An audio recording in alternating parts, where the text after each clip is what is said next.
എല്ലാവർക്കും നമസ്കാരം. അനൂസ് കിച്ചൺ വേൾഡിലേക്ക് സ്വാഗതം. ഇന്നത്തെ നമ്മുടെ റെസിപ്പി ഒരു സാമ്പാർ റെസിപ്പിയാണ്. അപ്പോൾ നമ്മൾ കേരള സ്റ്റൈലിൽ നാടൻ സാമ്പാറാണ് നമ്മൾ ഇന്ന് ചെയ്യാൻ പോകുന്നത്. പുറമേ നിന്ന് വാങ്ങുന്ന സാമ്പാർ പൊടിയൊന്നും ചേർക്കാതെ തന്നെ നമ്മുടെ കല്യാണ വീട്ടിലൊക്കെ കിട്ടുന്ന തരത്തിലുള്ള ടേസ്റ്റി ആയിട്ടുള്ള സാമ്പാർ തേങ്ങ വറുത്തരച്ച് എങ്ങനെ തയ്യാറാക്കുമെന്ന് നോക്കാം.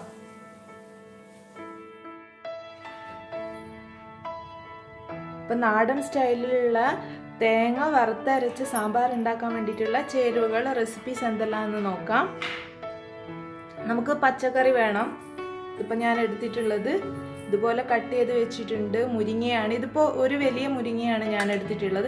ഞാനെല്ലാം കുറച്ച് എടുത്തിട്ടുള്ളൂ. കാരണം പച്ചക്കറി രണ്ടുപേർക്ക് ഇത്ര ഒരു ലിമിറ്റില്ലേ കഴിക്കുന്നത്, എല്ലാവരും ഇത്രക്കാരം കഴിക്കില്ല. അതുകൊണ്ട് തന്നെ ഇതിപ്പോൾ ഒരു വലിയ മുരിങ്ങയാണ് ഇതുപോലെ നീളത്തിൽ കട്ട് ചെയ്ത് വെച്ചിട്ടുണ്ട്. ക്യാരറ്റ്, ഇത് എന്താ ചുരയ്ക്ക എന്ന് പറയും, അതാണിത്. പിന്നെ ഇത് ഉരുളക്കിഴങ്ങ്, ബീൻസ്, ബീട്രൂട്ട്, തക്കാളി, ഉള്ളിയാണിത്. ഉള്ളി ഇതുപോലെ നീളത്തിൽ കട്ട് ചെയ്ത് വെച്ചിട്ടുണ്ട്. അപ്പോൾ നിങ്ങൾക്ക് ഇഷ്ടമുള്ള പച്ചക്കറികൾ ചേർക്കാം. ഇപ്പം ഞാൻ അതാണ് എടുത്തിട്ടുള്ളത്. അതുകൂടാതെ ഒരു തക്കാളി എടുത്തിട്ടുണ്ട്, മീഡിയം സൈസിലുള്ള ഒരു വഴുതനങ്ങ എടുത്തിട്ടുണ്ട്. ഇതിപ്പോൾ ഒരു 5 വെണ്ട എടുത്തിട്ടുണ്ട്. നിങ്ങൾക്ക് ഇഷ്ടമുള്ള അത്ര ചേർക്കാം കേട്ടോ. ഞാനിപ്പോൾ ഇത്ര എടുത്തതേ ഉള്ളൂ. പിന്നെ ചേന ചേർക്കാം. സാമ്പാറിൽ എപ്പോഴും ചേർക്കുന്ന ഒരു സാധനമാണ് ചേന. ഇപ്പം ഞങ്ങൾക്ക് കിട്ടിയില്ല, അതുകൊണ്ടാണ് ചേന ചേർക്കാം. പിന്നെന്താ, ഈ ഏത്തക്കായ ഇല്ലേ, നമ്മുടെ പച്ചക്കായ എന്ന് പറയും, അത് ചേർക്കാം. നല്ല ടേസ്റ്റ് ആയിരിക്കും. അപ്പോൾ അതൊക്കെ നിങ്ങളുടെ ഇഷ്ടത്തിനനുസരിച്ച് ചേർക്കാം. പിന്നെ ഇത് വറവിന് വേണ്ടിയിട്ടുള്ള നമുക്ക് തേങ്ങ വറുത്തെടുക്കാനുള്ള സാധനങ്ങളാണ്. ഇതിപ്പോൾ ഞാൻ തേങ്ങ ചിരകി വെച്ചിട്ടുണ്ട്. ഇതിപ്പോൾ ഒരു തേങ്ങയുടെ ഒരു പകുതിയാണ് ഞാൻ എടുത്തിട്ടുള്ളത്. ഉലുവ എടുത്തിട്ടുണ്ട്. ഉലുവ ഒരു 1/2 ടീസ്പൂണോളം എടുത്തിട്ടുണ്ട്. വെളുത്തുള്ളി എടുത്തിട്ടുണ്ട്. വെളുത്തുള്ളി ഇപ്പോൾ ഒരു 10 എണ്ണമൊക്കെ എടുത്തിട്ടുണ്ട്. അതൊക്കെ നിങ്ങളുടെ ഇഷ്ടത്തിനനുസരിച്ച് ചേർക്കാം. ഇത് കടലപ്പരിപ്പാണ് 1 ടീസ്പൂണ്, ഉഴുന്ന് പരിപ്പ് 1 ടീസ്പൂണ്, അതുപോലെ കുരുമുളക് കുറച്ച് എടുക്കുക, ഒരു 1/2 ടീസ്പൂണൊക്കെ എടുക്കാം. ജീരകം ഒരു 1/2 ടീസ്പൂണ് എടുത്തിട്ടുണ്ട്. അപ്പം ഇത്രയും സാധനങ്ങളാണ് നമുക്ക് വറവിൽ വേണ്ടത്. നമ്മൾ ഇതൊക്കെ ചേർക്കുന്ന എന്തുകൊണ്ടാണെന്നറിയാം, നമ്മൾ സാമ്പാർ പൊടി ചേർക്കുന്നില്ലല്ലോ. അതുകൊണ്ടാണ്. സാമ്പാർ പൊടി ചേർത്തിട്ടാണ് നിങ്ങൾ ഉണ്ടാക്കുന്നുണ്ടെങ്കിൽ തേങ്ങ വറുത്തെടുക്കുമ്പോൾ തേങ്ങയുടെ കൂട്ടത്തിൽ വെളുത്തുള്ളി, അതേപോലെ ചെറിയുള്ളി, എനിക്കിവിടെ ചെറിയുള്ളി കിട്ടാത്തത് കൊണ്ടാണ് ഞാൻ ചെറിയുള്ളി ചേർക്കാത്തത്. ചെറിയുള്ളി കൂടെ ചേർക്കാം. പിന്നെ നമുക്ക് വേണ്ട പൊടികൾ, ഇത് മല്ലിപ്പൊടിയാണ്, മഞ്ഞൾപ്പൊടി, മുളക് പൊടി, പിന്നെ പുളി എടുത്തിട്ടുണ്ട്, വാളൻ പുളി, സാമ്പാർ പുളി എന്നൊക്കെ പറയുന്നത്. ഇതിപ്പോൾ ഞാൻ ഒരു ലെമൺ സൈസുള്ള പുളി വെള്ളത്തിൽ കുതിർത്ത് വെച്ചിട്ടുണ്ട്. പിന്നെ നമുക്ക് വേണ്ടത് കായാണ്. പിന്നെ ഉപ്പ് വേണം. അപ്പം നമുക്ക് തയ്യാറാക്കാം. അപ്പം നമ്മൾ ഇതുപോലെ ഒരു പാത്രം വെച്ചിട്ടുണ്ട്. അതിലേക്ക് നമുക്ക് പച്ചക്കറി ഓരോന്നായിട്ട് ഇട്ട് കൊടുക്കാം. അപ്പം മുരിങ്ങ ഇട്ട് കൊടുക്കുന്നുണ്ട്, ക്യാരറ്റ്, ചുരയ്ക്ക, അതേപോലെ ഉരുളക്കിഴങ്ങ്, ബീൻസ്, ബീട്രൂട്ട്. ചില ആൾക്കാർ ബീട്രൂട്ട് ഇടില്ല കേട്ടോ, കളറ് മാറിപ്പോന്ന് പറഞ്ഞിട്ട്. ഞങ്ങളവിടെയൊക്കെ ബീട്രൂട്ട് ഇടാറുണ്ട്. പിന്നെ ഇതുപോലെ നീളത്തിലല്ല, ചില ആൾക്കാർ നല്ല വലിയ സൈസായിട്ട് കട്ട് ചെയ്തെടുക്കും. ഇതുപോലെ നീളത്തിൽ കട്ട് ചെയ്യാറില്ല. അപ്പോൾ പക്ഷെ ഞങ്ങളവിടെ കോഴിക്കോട് ആ ഭാഗത്തൊക്കെ ഇതുപോലെ നീളത്തിലാണ്. സാമ്പാറിനായാലും അവിയലിനായാലും ഒക്കെ ഇതുപോലെയാണ് ചെയ്യുന്നത്. അപ്പോൾ ഞാനിവിടെ ഈ കഷ്ണങ്ങളൊക്കെ ഇപ്പോൾ ചെറുതായിട്ടൊന്ന് വേവിച്ചെടുക്കാൻ പോവുകയാണ്. ഇതിൻ്റെ കൂടെ ഞാൻ തക്കാളി, വെണ്ടയ്ക്ക, വഴുതനങ്ങ ചേർക്കുന്നില്ല. കാരണം വേവ് കുറവാണ്, അടിഞ്ഞു പോകും. നമ്മുടെ കഷ്ണങ്ങൾ നന്നായിട്ട് ഓവറായിട്ട് വെന്ത് അടിഞ്ഞു പോകും. അതുകൊണ്ട് ആദ്യം ഇതൊരു 3/4% വെന്ത് കിട്ടിയിട്ട് അതിന് ശേഷം നമുക്ക് വെണ്ട, വഴുതനങ്ങ, തക്കാളി ഒക്കെ ചേർത്ത് കൊടുക്കാം. ആദ്യം ഇതൊന്ന് വേവിച്ചെടുക്കാം. അതിന് വേണ്ടി അപ്പം ഇത് വേവിച്ചെടുക്കാൻ വേണ്ടിയിട്ട് ഇതിലേക്ക് 1/2 ടീസ്പൂൺ മഞ്ഞൾപ്പൊടി, 1 ടീസ്പൂൺ, ഒന്നല്ല കുറച്ചധികം ഇടാം, 2 ടീസ്പൂൺ വരെ മല്ലിപ്പൊടി ചേർത്ത് കൊടുത്തിട്ടുണ്ട്. 1 ടീസ്പൂൺ മുളക് പൊടി ചേർത്ത് കൊടുത്തിട്ടുണ്ട്. കുറച്ച് ഉപ്പ് ചേർത്ത് കൊടുക്കാം. ഇനി ഇത് നന്നായിട്ട് കുറച്ച് വെള്ളം ഒഴിച്ച് കൊടുത്ത് നന്നായിട്ടൊന്ന് വേവിച്ച് എടുക്കാം.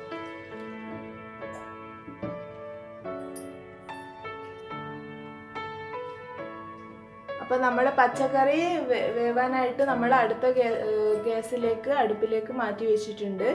നമുക്ക് ഇവിടെ ഞാനൊരു പാന് വെച്ചിട്ടുണ്ട്. ഇതിൽ തേങ്ങ വറുത്തെടുക്കാം നമുക്ക്. അതിന് വേണ്ടിയിട്ട് എണ്ണ ഒഴിച്ചു കൊടുക്കാം.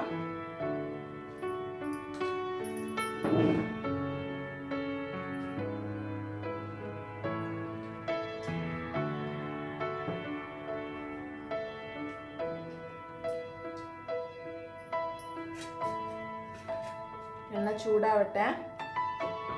ചൂടായി വരുന്നുണ്ട്. ഇപ്പൊ എണ്ണ ചൂടായി വരുന്നുണ്ട്. അതിലേക്ക് നമുക്ക് നമ്മുടെ ഓരോരോ വറുത്തെടുക്കാനുള്ള ഓരോരോ സാധനങ്ങളായിട്ട് ഇട്ട് കൊടുക്കാം. ആദ്യം ഞാൻ കടലപ്പരിപ്പ് ഇട്ട് കൊടുക്കുകയാണ്.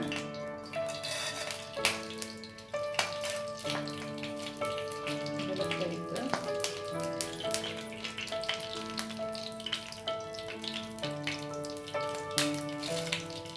ഉഴുന്നുപരിപ്പ്,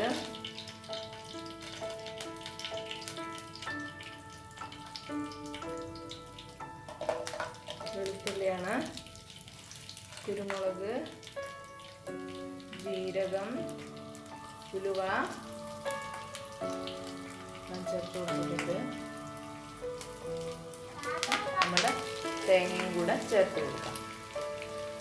ഇത് നന്നായിട്ട് ബ്രൗൺ കളർ ആവുന്ന വരെ നന്നായിട്ട് വറുത്തെടുക്കാം. ഇതിൻ്റെ കൂടെ നിങ്ങൾക്ക് ഞാൻ പറഞ്ഞു നമ്മൾ സാമ്പാർ പൊടി ചേർക്കുന്നില്ല, അതുകൊണ്ടാണ് ഇങ്ങനെ ഈ കടലപ്പരിപ്പ് അതേപോലെ ഉഴുന്നുപരിപ്പ് ഒക്കെ ചേർക്കുന്നത് എന്ന് പറഞ്ഞു.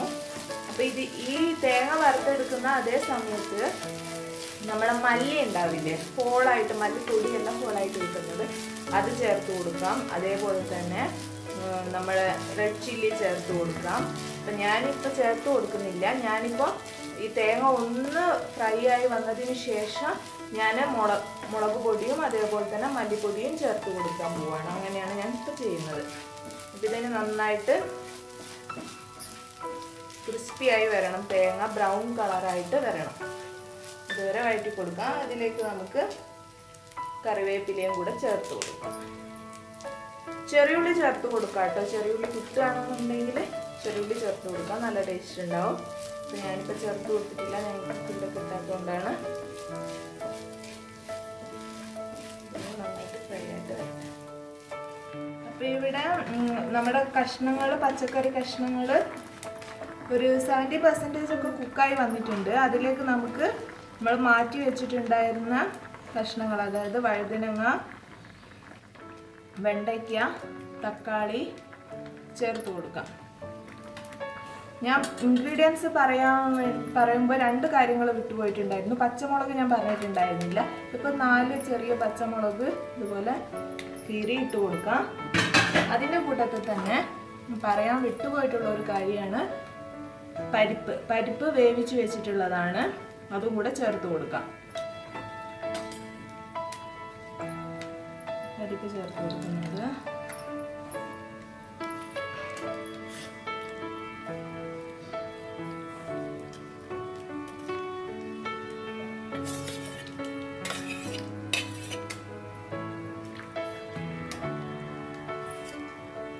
പരിപ്പ് കൂടെ ചേർത്ത് കൊടുത്ത് ഇതിനി ഒന്ന് നന്നായിട്ട് ബാക്കിയുള്ള വെണ്ട ഇതൊക്കെ നന്നായിട്ട് വെന്ത് വരണം. വെന്ത് വന്നതിന് ശേഷം നമുക്ക് പുളിവെള്ളം ഒഴിച്ചു കൊടുക്കാം.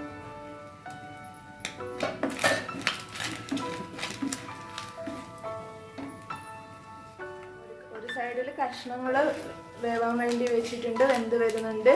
അപ്പോൾ ഈ സൈഡിൽ ഇതാ നമ്മുടെ തേങ്ങ ഇപ്പം നന്നായിട്ട് ഫ്രൈ ആയിട്ട് വരുന്നുണ്ട്, കണ്ടില്ലേ? ചില ആൾക്കാർ എന്താ ചെയ്യാന്ന് പറഞ്ഞാൽ, ഞങ്ങളുടെ നാട്ടിൽ വെക്കുന്ന ഒരു രീതി ഇതാണ് കേട്ടോ. എനിക്ക് തോന്നുന്നത് തൃശ്ശൂർ ആ സൈഡിലൊക്കെ വെക്കുന്നത് തേങ്ങ വറുത്തരച്ചിട്ട് ആ ഗ്രേവിയിലാണ് അവർ അതൊഴിച്ചതിന് ശേഷം പരിപ്പും അതൊക്കെ വേവിച്ച് അതിലൊഴിച്ചതിന് ശേഷമാണ് അവർ ഈ പച്ചക്കറി വേവാനായിട്ട് വെക്കുന്നത്. തേങ്ങ വറുത്തരച്ച ആ ഒരു ഗ്രേവിയിലാണ് അവർ പച്ചക്കറി വേവിച്ചെടുക്കുന്നത്. അപ്പം ഞങ്ങൾ അവിടെയൊക്കെ ഇതുപോലെയാണ് ചെയ്യുന്നത്.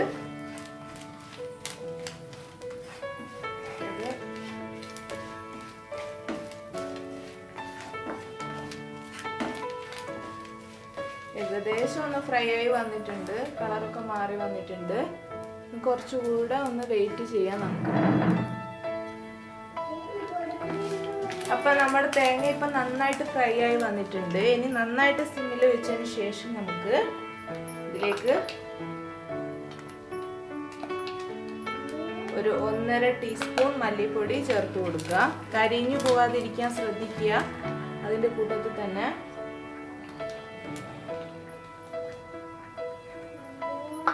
1 ടീസ്പൂൺ ഇല്ല, ഒരു 1/4 ടീസ്പൂൺ അല്ലെങ്കിൽ ഒരു 1/2 ടീസ്പൂൺ, അത് മതി. ഒരു കളറിന് വേണ്ടിയിട്ടാണ്. നമ്മൾ മുളകും കുരുമുളകും ഒക്കെ ചേർക്കുന്നുണ്ട്. പിന്നെ നമുക്ക് വേണ്ടത് കായാണ്. കായം ചേർത്ത് കൊടുക്കാം. കായം ചേർക്കുമ്പോൾ ശ്രദ്ധിക്കുക, അധികമായ ടേസ്റ്റ് മാറിപ്പോൾ. ഒരു 1/4 ടീസ്പൂണോളം കായവും ചേർത്ത് കൊടുത്തിട്ടുണ്ട്. ഇനി നമുക്കിത് ഓഫ് ചെയ്യാം. കണ്ടില്ലേ, അപ്പം നന്നായിട്ട് റെഡിയായി വന്നിട്ടുണ്ട്.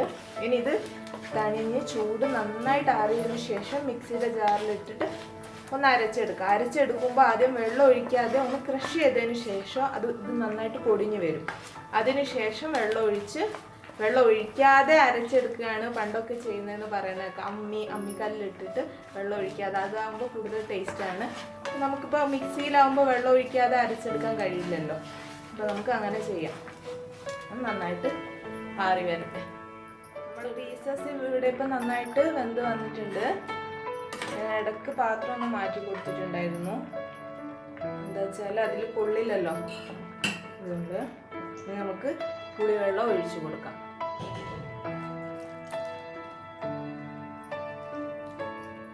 പുളിവെള്ളം ഒഴിച്ചു കൊടുത്തിട്ടുണ്ട്. ഒന്ന് തിളങ്ങണം. അപ്പോൾ ഇപ്പോൾ പുളിവെള്ളം ഒഴിച്ചു കൊടുത്ത് നന്നായിട്ട് തിള വന്നിട്ടുണ്ട്. നമുക്ക് ഇത് നമ്മൾ അരച്ച് വെച്ചിട്ടുള്ള തേങ്ങയാണ്, ഇതുകൂടെ ചേർത്ത് കൊടുക്കാം.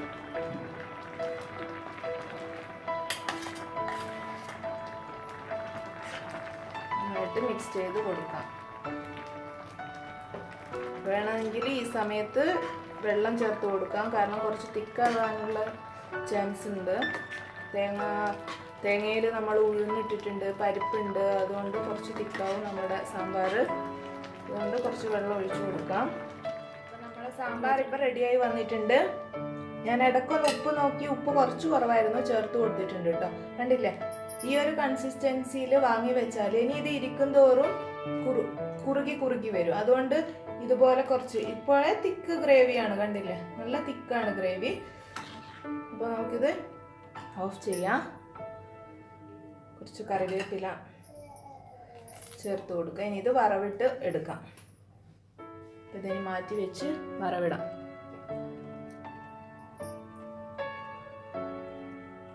അപ്പോൾ വറവിട്ടെടുക്കാൻ വേണ്ടിയിട്ട് നമ്മൾ തേങ്ങ വറുത്ത അതേ പാൻ വെച്ചിട്ടുണ്ട്. എണ്ണ ഒഴിച്ചു കൊടുക്കാം. ചൂടാവട്ടെ. നമുക്ക് കടുക് കൊടുക്കാം.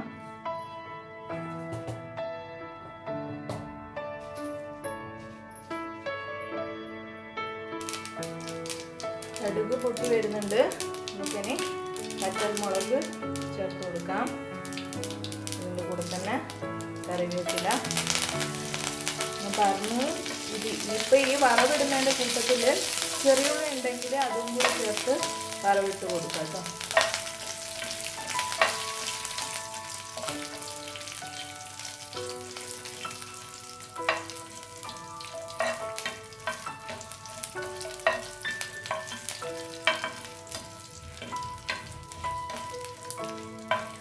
ഓഫ് ചെയ്യാം. ഈ സാമ്പാറിലേക്ക് ഒഴിച്ചു കൊടുക്കാം.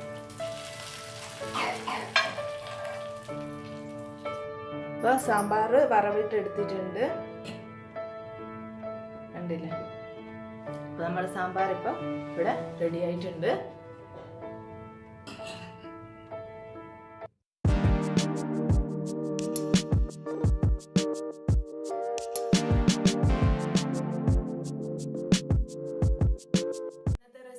സാമ്പാർ എല്ലാവർക്കും ഇഷ്ടപ്പെട്ട് കാണുമെന്ന് വിശ്വസിക്കുന്നു. എല്ലാവരും വീട്ടിൽ ട്രൈ ചെയ്ത് നോക്കുക. ഫീഡ്ബാക്സ് കമന്റ് ബോക്സിൽ രേഖപ്പെടുത്തുക.